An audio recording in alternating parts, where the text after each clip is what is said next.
Hello, I'm Chef Beebe from GST Bosse's on the Cooper's Education Center campus. Today I would like to demonstrate how to make an icing rose using Royale frosting. Before I get started, I would like to just quick go over some of the tools and equipment that I'm going to be using. In other words, I'd like to show you what my mise en place is. And what mise en place is in the culinary world, or French, is have everything in its place, ready to go, up until the point of what you're going to do, whether it be cooking, icing rose, baking a cake, etc. So what you're going to need is a bag of red icing, or whatever color you want your rose to be. And you only want just enough to work in the palm of your hand, so it gives you the most control. We're going to use a 104 tip, and we're going to need a rose nail or a flower nail. We're going to need a few pieces of like 2" by 2" pieces of aluminum foil, or you can use parchment paper, or even wax paper if you have it at home.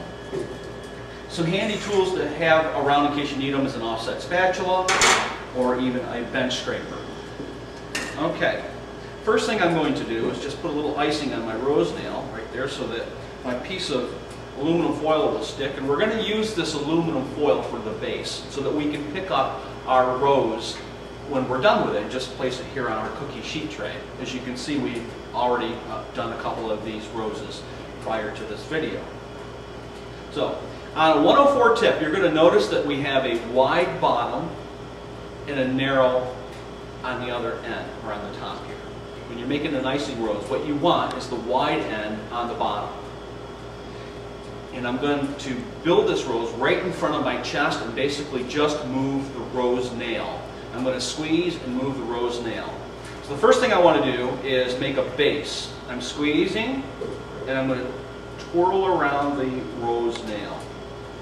Stop squeezing the icing and stop twirling the nail.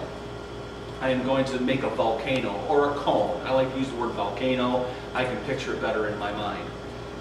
So I'm going to go on top of the base that I already created. I'm squeezing and I'm working on making a volcano.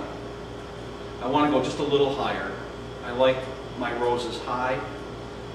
And if you're doing this as a profession or thinking about doing it, depending on where you go to work, they may have standards as how they want their roses to look. Now that I have my cone or volcano set and ready to go, I'm going to pipe around my leaves. And I'm going to start with the top leaves, and I'm only going to do 3. I'm going to twirl my nail and squeeze. 1, 2, 3. There's 3. Now we're going to do another row of leaves, just a little bit lower. I'm going to wipe off my tip. I forgot to mention, I like to have a warm, clean towel handy so that I can wipe off my tip. Now I'm going to do a row of 5 petals, and I'm going to overlap them. 1, 2, 3, 4, and 5. I'm just going to touch this up a little bit, put an extra leaf down there at the bottom. And there's how to make an icing rose from Royale frosting. And I'm just going to slide that off like that. And we'll set it on our cookie tray. And the cool thing about Royale icing is it dries at room temperature. And so you could keep these for a day or 2, and even in a sealed container. And then when you're ready to make your cake, you just pick these up right off your aluminum foil and set them right on your cake. Thanks for watching.